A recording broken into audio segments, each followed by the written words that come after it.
We are here in China! Come on!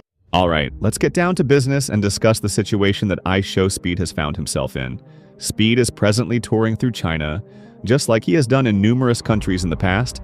If you haven't been following up with him, then you should know that now. However, for some reason, it appears like people are having a big problem with it this time. It was when Speed began to speak positively about China, specifically about how beautiful Shanghai is, that the uproar began. Bro, China low-key in the future, bro. If y'all think about it. Low-key in the future. Is China in the future or is everywhere else just in the past? I don't know. 'Cause I never been to a fucking country where they have like stuff like this. The internet split in two almost immediately. People began to make accusations against him, including that he was being paid by the Chinese government, that he was participating in the spread of propaganda, and even that he was a Chinese spy. Yes, you heard that right. Speed, a spy. With some comments saying stuff like, breaking, IShowSpeed is a Chinese spy. Staged, and IShowSpeed is a paid agent of China. These comments summarize the backlash Speed has faced from some critics since his tour began. The outcry became so strong that Slips, his cameraman who follows him everywhere, had to intervene and issue a comment. And he stated that the amount of money IShowSpeed has received from the Chinese government equals zero. He went as far as to post about it on the internet, indicating that Speed was in China fully at his own expense, and that it was quite possible that he would wind up incurring a financial loss as a result of the trip. Despite this, many people were still not convinced. The obvious double standard is the aspect of this whole scenario that drives me absolutely insane. There has been no one who has taken notice of the fact that Speed has traveled to a great number of different countries before, shared his experiences there, and spoken highly about them. When people vlog from Paris, they say, "Wow, so aesthetic." When they record in Japan, the internet praises the culture for being so respectful. However, immediately after a person makes a nice statement about China, they are immediately characterized as a puppet of the Chinese government. To tell the truth, nobody is on Beijing's payroll just for accepting the fact that Shanghai has an underground metro system that is 39 floors deep. Come on, let's be honest here. That is not in any way propaganda, it is just a fact. As a matter of fact, one of the reasons why this exploded is due to the fact that Speed's footprint in China has become enormous. Additionally, the Chinese embassy acknowledged his travel and tweeted about him, uploading a picture of him and talking about his journey. But is that why he is accused of being a government agent of some kind? You might just say that it is simply due to the fact that he is one of the most influential online celebrities in the entire world today. Picture this. Speed joined Douyin, which is China's equivalent of TikTok, and after just 4 days, he acquired more than 1 million followers on the platform. On Bilibili, which is China's version of YouTube, one of his live streams received more than 1 million viewers in one instance.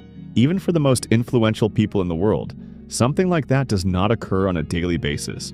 Streaming my stream on a Chinese TikTok Douyin, and they have 1 million viewers. Somebody just sent me the screenshot.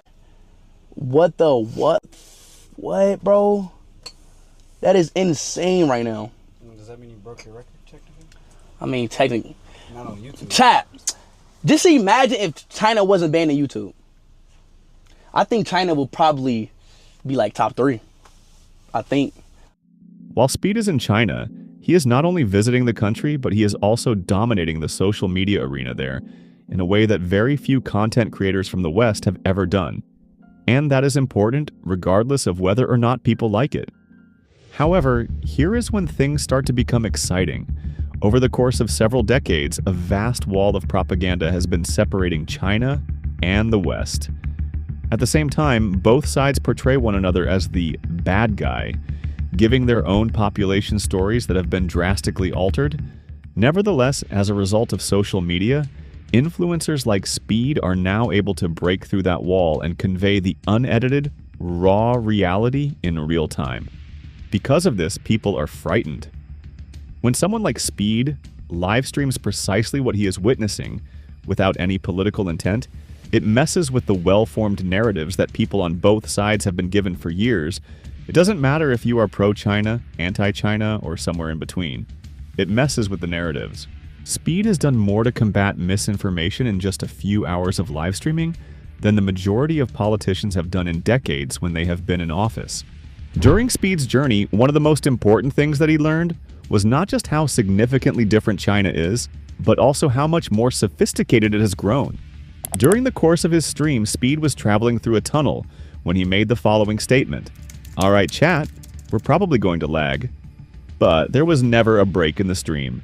Zero lag. In spite of the fact that he was deep down within China's subway system, the internet continued to function at full speed. That is just mind-blowing. It's actually not lagging, bro.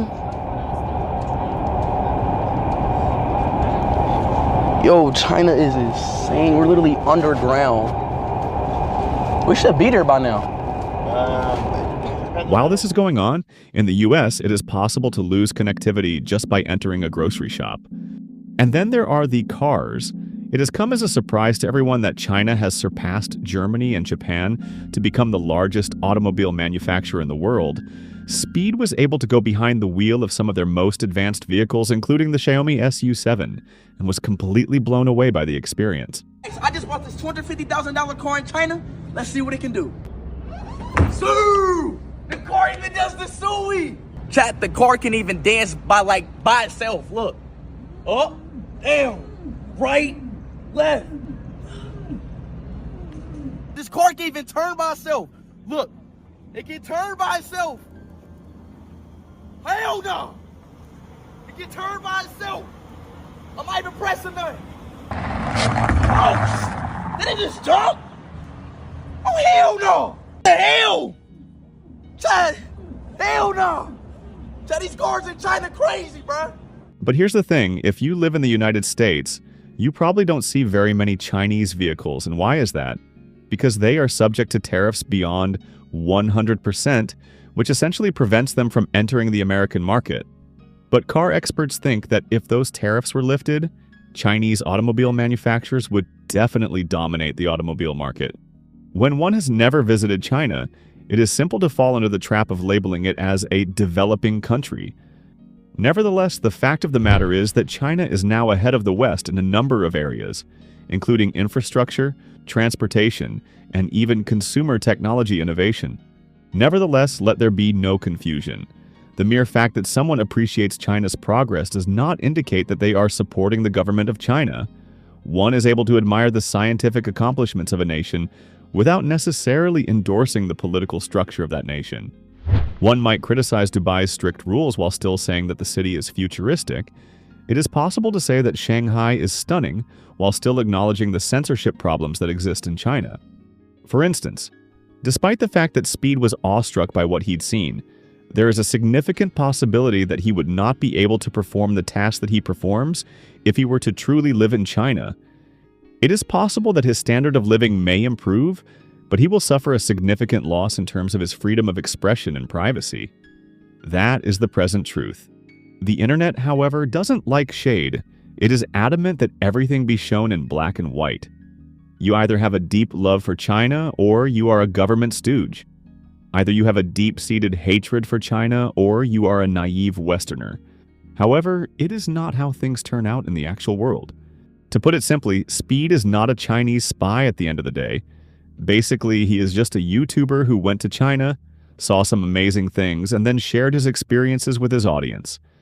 On the other hand, by doing so, he unintentionally entered into one of the most highly heated conversations that we are currently experiencing. And regardless of whether or not he is aware of it, the content he creates is profoundly altering the way millions of others perceive the world. Let's start moving on now. If you enjoyed this video, make sure to like and subscribe for more deep dives into the world of YouTube drama, and let me know in the comments what you think about all of this. Until next time.